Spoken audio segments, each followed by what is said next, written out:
그러면은 아까 상한선은 424만 원이라고 했는데 맞습니다. 이거 500이 넘는다. 좀 아이러니한데요? 그분 이제 부자죠. 근데 부자여도 상한은 지켜줘야지.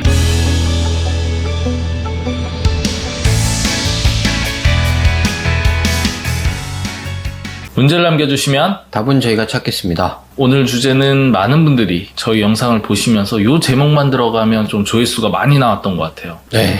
네, 그래가지고 다시 한번 이제 좀 찍는데 조회수 빠는 거예요? 조회수? 아니야 그런 건 아니고 이제 많은 분들이 관심이 네. 있으니까 준비를 하는데 박세무사가 야심차게 네. 아니 오늘 영상으로 종결하자 종결하자. 이렇게 얘기했는데 준비 안 한 것 같은데 되겠어요? 저 굉장히 열심히 준비했어요. 그래요. 자, 뭐 이게 말도 서론이 길었는데 네. 이러면 이제 건강보험료를 좀 파헤치면서 어떤 대안이 있는지 또 사례와 함께 이야기를 나눠볼게요. 이 건강보험료 일단 구조적인 거 기본적으로 좀 이해해야 될 것 같은데 한번 네. 좀 핵심만 설명해 주시죠. 일단 건강보험료의 자격이 직장 가입자가 있고 지역 가입자가 있습니다. 이게 가장 큰 구조라고 보시면 될 것 같아요. 첫째로 이제 직장 가입자, 직장이 있는 사람이죠. 무슨 직장이 당연한 얘기래. 이제 직장 가입자는 건강보험료를 뭘로 산정하느냐? 일단 보수 월액입니다. 급여.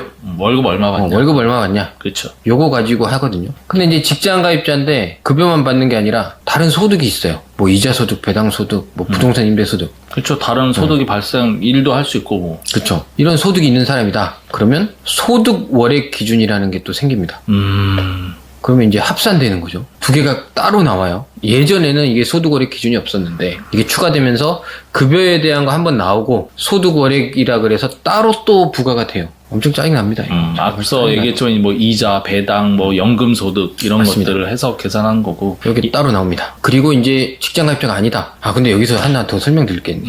직장 가입자가 아닌 게 개인 사업자는 직장 가입자 아니라고 생각하시는 분들이 있거든요. 그쵸. 뭐 예를 들어서 자영업을 하시는 분들은 기본적으로 나는 직장인이라기보다는 사업자니까 지역 가입자 이렇게 인식을 하는데요. 그게 아닙니다.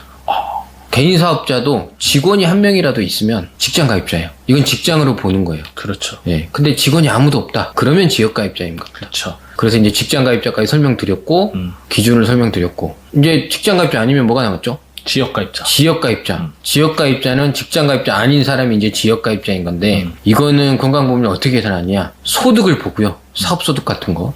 그리고 자동차를 봅니다. 자동차가 아직도 우리나라의 부의 상징인가? 이건 좀 개편돼야 될 것 같긴 한데 어쨌든. 자동차를 봐요. 자동차를 또 cc별로 봐요. 몇 cc냐? 이제 3000cc 이상도 있고 뭐 2000에서 2500cc cc 그렇죠. 기준으로 자동차 점수가 부과되고 그리고 마지막으로 재산을 봅니다. 재산에는 뭐 부동산, 전세 보증금, 뭐 선박, 항공기 이건 진짜 부자죠. 선박 항공기. 그렇죠. 이 재산 기준에서 이 모든 거에 대해서 점수를 매겨요. 그 점수를 매겨 가지고 지역가입자 건강보험료를 산정하게 됩니다. 일단은 뭐 박세무사 말대로 요 지역 가입자, 직장 가입자도 있고 뭐 번외로 피부양자라 그래서 이제 앞서 말씀드린 두 분은 이제 건강보험료를 내는 거고 그렇죠. 피부양자라는 건 이제 건강보험 납부 대신 어딘가는 소속해야지 의료보험 혜택을 받으니까 뭐 연로하신 부모님이 직장 다니는 자녀에게 같이 등록이 돼 있다든지 이런 분들이 있는데 이제 피부양자에 대한 얘기는 좀 빼도록 하고요. 오늘은 일단은 이런 건강보험료 구조가 있는데 저희 찾아오시는 분들 그리고 혹은 이 영상을 보시는 분들 중에 이런 질문하는 분들 계세요. 아이씨 건강보험료 그럼 뭐 얼마나 된다고 그까짓 거 내면 되지 뭐 그걸 절세하겠다고 그까 있고 이렇게 얘기하시는데 건강보험료 많이 내면 뭐 하면 50만 원 100만 원 내나? 이런 분들도 많으신데 자 어느 정도까지 낼 수 있는지 한번 오늘 정리해보죠. 재산이 많으신 분은 맥스가 이제 상한선이 있거든요. 네. 직장 가입자 같은 경우에는 이제 424만 원 정도. 월이죠. 그쵸. 1년 거의 뭐 5천만 원. 예. 근데 직장 가입자는 또 있어요. 이게 직원으로서 내가 내는 게 있고. 그쵸. 아까 월급을 받는 보수. 네. 회사가 내는 게 있거든요. 그것도 그만큼. 그럼 만약에 이게 내 사업장이고 내가 법인이고 대표인데 많이 내는 사람이다. 그럼 내 거 424만 원에 회사분이 424만 원이면 거의 850. 850. 네. 1년에 뭐 1억 간다고? 그러겠죠. 네. 그러니까 지금 얘기는 이제 개인 입장뿐만 아니라 회사 입장까지 고려하면 뭐 더블이 된다. 맞습니다. 이렇게 이해하면 되는데 그렇다면 지역가입자는 지역가입자도 상한선은 424만 원 똑같아요. 역시 지역과 직장을 구분은 줬지만 상한선은 똑같다. 한도는 같다. 네. 그러면 여기서 의문이 하나 드는 게 이제 저희 모 고객님 같은 경우에는 한 달에 내시는 보험료가 500이 넘는데 그러면은 아까 상한선은 424만 원이라고 했는데 맞습니다. 이거 500이 넘는다. 좀 아이러니한데요. 그분 이제 부자죠. 근데 부자여도 상한은 지켜줘야지. 예. 이게 이제 그게 있어요. 아까 말한 것처럼 직장 가입자가 보는 게 보수 월액 기준이라는 급여 기준이 있고 월급. 소득 월액 기준이라는 게 있었잖아요. 아, 월급의 직장인으로서의 다니는 월급 외에 그렇죠. 다른 소득들. 예. 그렇죠. 보수 월액 기준으로 한도를 찍었다는 거는 소득이 상당하다는 소리예요. 그렇죠. 네. 근데 소득 월액 기준이라는 게 또 있다 그랬잖아요. 그렇죠. 뭐 이자, 배당, 뭐 연금 소득 이런 거. 이거 별개로 내는 게 있잖아요. 이것도 한도가 424만 원. 그러면 이게 한도니까 그냥 합산해서 424냐? 예. 아니에요. 그렇죠. 850. 이거 따로. 아, 그러면 이 사람이 진짜 제일 억울한 사람이에요. 직장 가입자인데 보수 월액이랑 소득 월액이랑 합쳐가지고 다 한도 먹으면 솔직히 이제 맥스로 보면 직장 가입자 424만 원, 보수 월액 414만 원, 회사분 424만 원, 1200? 아, 1200이 넘겠네요.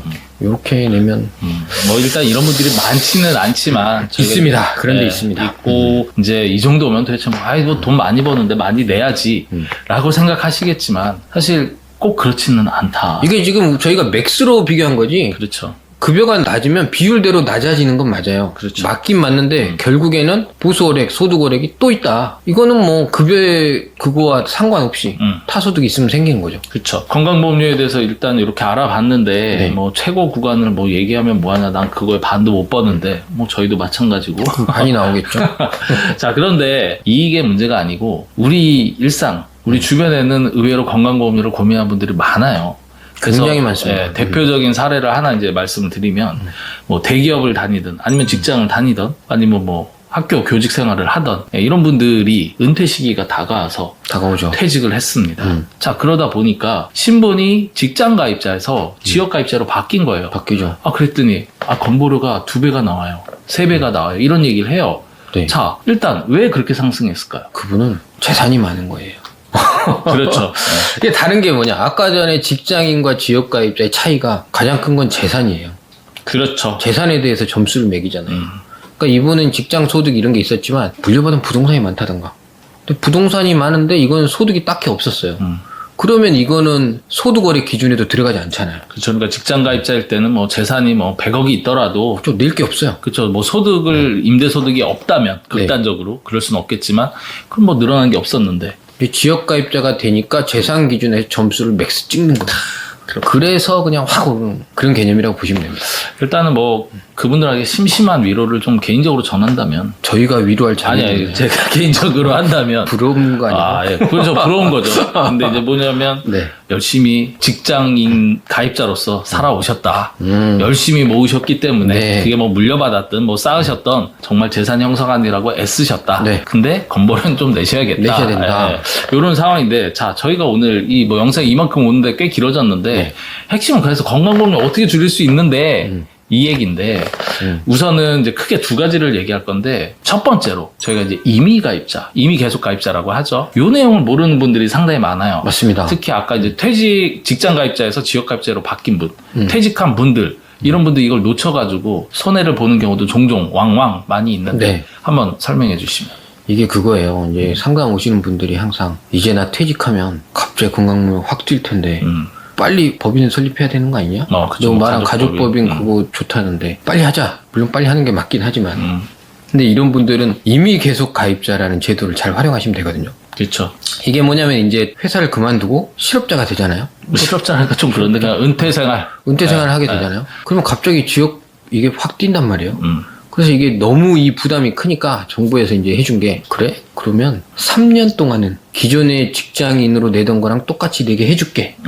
이게 이미 계속 가입자예요. 그러니까 지역 가입자인 건 맞지만 직장 가입자의 신분의 어떤 소득 그다음 건보료 부과 기준에 맞춰서 조금 완화해주겠다. 원해주겠다. 네, 이런 건데 이거 근데 계속은 안 되고 너 재산이 있잖아. 3년 봐줄게. 3년이면 뭐 그 안에 가족법인 설립해서 그 안에 준비를 다 하셔야 돼요. 하셔도 될 것 같은데 네. 자 이거에 대한 이제 대상과 유의사항이 있다고 하는데 이걸 놓치시면 안 될 것 같아요. 그쵸. 자, 적용 대상자는 일단 퇴사, 뭐 은퇴한 사람. 근데 그냥 뭐 한두 달 일하고 은퇴한 사람이 되는 게 아니라 그 전에 1년 이상 일했던, 그러니까 18개월로 따졌을 때 1년 이상 일했던 사람만 대상이 되는 거고요. 일단 뭐 웬만한 직장 가입자 은퇴 상자 되죠. 되고요. 네. 이제 신청 기한이 있는데 이걸 지키셔야 될 것 같아요. 신청 기한이 있어요. 이때 신고를 하셔야 돼요. 그러니까 지역 가입자가 딱 되고 이제 고지를 받잖아요. 고지 받고 이제 지역보험료 납입하라고 이게 나와요. 그러면 이 납부 기한부터 2달 지나기 전에 신청을 하는 겁니다. 신청을 해서 들어가는 거예요. 이게 신청을 놓치면 이제 그 대상이 안 되는 겁니다. 그렇죠. 이게 납부 기한으로부터 2달 이렇게 하면은 기간이 그렇게 길지 않습니다. 그렇죠. 뭐 고지서 같은 거 그냥 흘깃흘깃 바로 버리시는 분들도 있고 뭐 납부하면 되지라고 해서 그렇죠. 패스하는 분들도 있는데 꼼꼼하게 따지셔가지고 그 기한 내에 신청을 하지 않으면 다시는 돌아올 수 없는 강을 건너버린다. 그렇죠. 예, 억울하다고 호소하셔봐야 대상이 되지 이제 않으니까. 은퇴를 딱 한 다음에 이제 헛헛하시잖아요. 이제 뭐 여행을 떠나셨다든가. 고지원 그걸 못 봤어. 그리고 이제 좀 오랫동안 집을 비웠어요. 이러면 이제 놓칠 수 있는 거죠. 그렇죠. 신청해놓고 놀러 가셔야 된다. 자, 그래서 이 기간을 잘 지키시는데 네. 사실 이미 가입자로 발생되는 그 건강보험료하고 지역 가입자로 변경했을 때 그 건강보험료를 잘 따져보시면 반대인 경우도 있어요. 그럼요. 예, 지역 가입자가 싸면은 이미 가입자 신청 안 하시면 되는 필요가 거고요. 없죠. 근데 이 기간을 지켜서 봤더니 그 이미 가입자로 신청을 하는 게 낫겠어. 그래가지고 이제 신청을 했어요. 됐어요. 그런데 이제 시간이 지나서 네. 아까 재산이 많으면 이거에 대한 건강보험료 높아진 거잖아요. 네. 근데 나 이거 재산도 팔고 현금으로 들고 있고 그다음에 가족법인을 미래드림 통해서 만나서 설계했더니 이미 가입자로 내는 거가 의미가 없는데 더 많아. 이렇게 낼 필요가 없는데 그렇죠. 그럼 억울하게 3년을 지켜야 될까요? 아니 이제 포기 신청을 하면 되죠. 그렇군요. 언제든지 직장에 들어가면 직장 가입자로 바로 바뀌고 네. 나 이미 가입자 안 할래? 신청하면 바로 신청하고 다음 날부터 그냥 빠지는 겁니다. 그렇죠. 그렇기 때문에 뭐 신청을 하는 것들에 대한 구분도 필요하지만 언제든지 탈퇴가 된다. 네. 이렇게 이해하시면 될 것 같고요. 자, 일단은 이거는 이제 은퇴를 퇴직을 앞둔 분들이 아니면 지금 이 영상을 보는 시점이 그 신청 기한에 포함되면 되겠지만 맞습니다. 대다수는 이미 그 기한이 지났고 이미 건강보험료 많이 부과받고 있는데 우리 미래드림에서 근본적으로 세울 수 있는 건강보험료 절감 방법 그건 뭐가 있을까요? 일단은 제가 아까 말씀드린 것처럼 가장 억울한 케이스, 가장 많이 내게 되는 케이스는 직장 가입자면서 다른 소득이 있는 사람이에요. 그렇죠. 이게 금융소득이든 임대소득이든 이 사람들은 어떻게 하면 줄일 수가 있죠? 직장을 그만둘 그만둬야 수는 없을 것 같고요. 그렇죠. 그건 돈을 벌어야 되니까. 그렇죠. 그러면은 보수 월액은 어떻게 할 수 없다 그래도 네. 소득 월액이라고 하는 뭐 이자, 배당 이런 것들을 어떻게 좀 정리를 하든 그 소득을 법인이 하면 되잖아요. 그렇죠. 자기가 안 하고 합법적으로. 네. 그거 뭐 편법으로 숨길 수 있는 것도 아니고 요즘 그렇죠. 세상에. 네네.